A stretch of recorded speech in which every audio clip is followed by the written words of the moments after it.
ನಮಸ್ಕಾರ. ನಾನು ವೈದ್ಯ ಸಮರ್ಥ ಪೀರ, ಅಮೃತ ಆಯುರ್ವೇದಿಕ್ ಸೆಂಟರ್ ಬಸವನಗುಡಿಯಲ್ಲಿ ಪ್ರಾಕ್ಟೀಸ್ ಮಾಡ್ತಾ ಇರೋದು.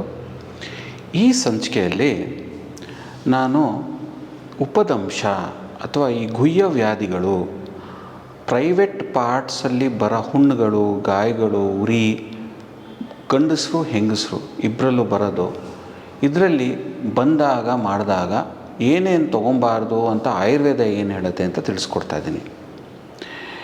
ಇಂಥದ್ದನ್ನು ನೀವು ಇಗ್ನೋರ್ ಮಾಡಕೂಡ್ದು. ಹೋಗಿ ಡಾಕ್ಟ್ರನ್ನ ಭೇಟಿ ಮಾಡಲೇಬೇಕು.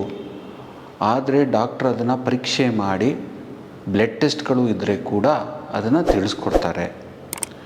ಯಾವ ಕಾರಣಕ್ಕೂ ಹೆದರಬಾರ್ದು. ನೀವು ನಿಮ್ಮ ಶುಗರ್ ಇರಲಿ, ನಿಮ್ಮ ಜನರಲಾಗಿ ಇನ್ಫೆಕ್ಷನ್ಗಳಿರಲಿ, ಅದಕ್ಕೆಲ್ಲ ಪರೀಕ್ಷೆಗಳೆಲ್ಲ ಕಳಿಸಿ ಅದನ್ನು ರೆಡಿ ಮಾಡೋ ಜವಾಬ್ದಾರಿ ಡಾಕ್ಟ್ರದ್ದಿರುತ್ತೆ. ಅದಕ್ಕೆಲ್ಲ ಒಳ್ಳೆ ಟ್ರೀಟ್ಮೆಂಟ್ಗಳಿದೆ, ತುರ್ತು ಚಿಕಿತ್ಸೆಗಳು ಸಿಕ್ಕಾಪಟ್ಟೆ ಇವೆ.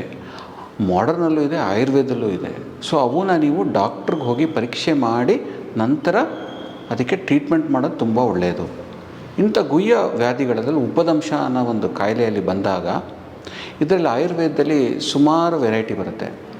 ವಾತಜ, ಪಿತ್ತಜ, ಕಫಜ, ಸನ್ನಿಪಾತಜ, ರಕ್ತಜ ಅಂತ. ಕೆಲವು ಹುಣ್ಣುಗಳಿಂದ ವಾಸನೆಗಳು ಬರೋದು, ಹುಣ್ಣುಗಳಿಂದ ಪಸ್ಗಳು ಬರೋದು, ರಕ್ತ ಬರೋದು, ಇವೆಲ್ಲವೂ ಕೂಡ ತುಂಬ ಇರುತ್ತೆ. ಅದನ್ನೆಲ್ಲ ಕಮ್ಮಿ ಮಾಡೋದಕ್ಕೆ ಒಳ್ಳೆ ಆಯುರ್ವೇದ ಲೇಪಗಳು ಎಲ್ಲ ಇವೆ. ಇದರಲ್ಲಿ ಏನೇನು ಮಾಡಬಾರ್ದು ಅಂತ ನಾನು ಉಪದಂಶ ಕಾಯಿಲೆಯಲ್ಲಿ ನಾನು ತಿಳಿಸ್ಕೊಡ್ತೀನಿ. ಮೊದಲನೇದಾಗಿ ದಿವಸದಲ್ಲಿ ನಿದ್ದೆ ಮಾಡಬಾರ್ದು. ಇದರಿಂದ ಏನಾಗುತ್ತೆ ಅಂದರೆ ದೋಷಗಳ ಶೇಖರಣೆ ನಿಮ್ಮ ಪ್ರೈವೇಟ್ ಪಾರ್ಟ್ಸಲ್ಲಿ ಜಾಸ್ತಿ ಆಗುತ್ತೆ. ದಿವಸದಲ್ಲಿ ನಿದ್ದೆ ಮಾಡೋದು ಕೂಡ ಒಂದು ದೊಡ್ಡ ಕಾರಣ ಉಪದಂಶಕ್ಕೆ. ಇನ್ನೊಂದು ತುಂಬ ಕಾನ್ಸ್ಟಿಪೇಟಿಂಗ್ ಫುಡ್ ತಿನ್ನೋದು ಕೂಡ ಉಪದಂಶಕ್ಕೆ ಒಂದು ದೊಡ್ಡ ಕಾರಣ ಆಗುತ್ತೆ. ಅಂದರೆ ಮಲಬದ್ಧತೆ ಆಗೋ ಫುಡ್ಸು, ಅದು ಕೂಡ ಉಪದಂಶ ಜಾಸ್ತಿ ಮಾಡುತ್ತೆ. ಮತ್ತೊಂದೇನು ಅಂದರೆ ವೇಗ ಧಾರಣೆ ಮಾಡೋದು, ಮಲಕ್ಕೆ ಮೂತ್ರಕ್ಕೆ ಅವಸರ ಆದರೆ ತಡೆದು ಹಿಡ್ಕೊಳ್ಳೋದು ಕೂಡ ಇದು ಉಪದಂಶನ ಜಾಸ್ತಿ ಮಾಡುತ್ತೆ. ಮೈಥುನ ಜಾಸ್ತಿ ಮಾಡೋದು ಕೂಡ ಮಾಡಕೂಡ್ದು.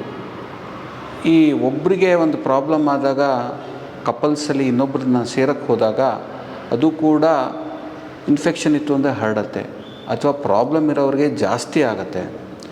ಇದು ಕೂಡ ಮೊದಲನೇದಾಗಿ ಗುಣಪಡಿಸಿ ಆಮೇಲೆ ಮೈಥುನ ಮಾಡೋದು ಅದೆಲ್ಲ ಮಾಡ್ಕೊಬೋದು. ಸಕ್ಕರೆ ಪದಾರ್ಥ ಜಾಸ್ತಿ ಸೇವನೆ ಮಾಡೋದು ಕೂಡ ಈ ಪ್ರಾಬ್ಲಮ್ನ ಜಾಸ್ತಿ ಮಾಡುತ್ತೆ. ಉಪದಂಶದಲ್ಲಿ ಸಕ್ಕರೆ ಪದಾರ್ಥ, ಸಕ್ಕರೆ ತುಂಬ ಹಾಕಿರೋ ಕಾಫಿ ಟೀಗಳು, ಸಕ್ಕರೆ ಜಾಸ್ತಿ ಹಾಕಿರೋ ಜ್ಯೂಸ್ಗಳು, ಸಕ್ಕರೆ ಹಾಕಿರೋ ತಿನ್ನೋ ಐಟಮ್ಸು, ಇದೆಲ್ಲ ಜಾಸ್ತಿ ಸೇವನೆ ಮಾಡಿದ್ರೆ ಈ ಇನ್ಫೆಕ್ಷನ್ನು, ಉರಿ, ಹುಣ್ಣು ನಿಮ್ಮ ಪ್ರೈವೇಟ್ ಏರಿಯಾಲಿ ಏನೇನು ಜಾಸ್ತಿ ಆಗಿರುತ್ತೆ ಅದು ಜಾಸ್ತಿ ಆಗುತ್ತೆ. ಯೂಶ್ವಲ್ಲಾಗಿ ಈ ಶುಗರ್ ಸಮಸ್ಯೆ ಇರೋರಿಗೆಲ್ಲ ಈ ಒಂದು ಚಿಕ್ಕ ಪ್ರಾಬ್ಲಮ್ಸು ಕೆಲವು ಸಲ ಬರುತ್ತೆ. ಅವಾಗ ಶುಗರ್ ಕಂಟ್ರೋಲ್ ಮಾಡ್ಕೊಂಡಾಗ ಇದೆಲ್ಲ ಕೂಡ ಹೊಟ್ಟೋಗುತ್ತೆ.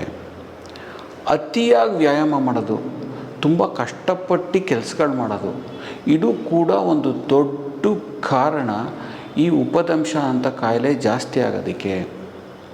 ಸೊ ಜಾಸ್ತಿ ವ್ಯಾಯಾಮ, ಓಡೋದು, ಈಜೋದು, ತುಂಬ ಭಾರವಾಗಿರೋ ಐಟಮ್ಸ್ ತುಂಬ ಓಡಾಡೋದು, ಇದು ಮಾಡೋದ್ರಿಂದನೂ ಕೂಡ ಆ ಪ್ರೈವೇಟ್ ಏರಿಯಾಲಿ ಫ್ರಿಕ್ಷನ್ ಜಾಸ್ತಿ ಆಗುತ್ತೆ. ಅದರಿಂದ ಕೂಡ ಈ ಹುಣ್ಣುಗಳು ಇದೆಲ್ಲ ಜಾಸ್ತಿ ಆಗುತ್ತೆ.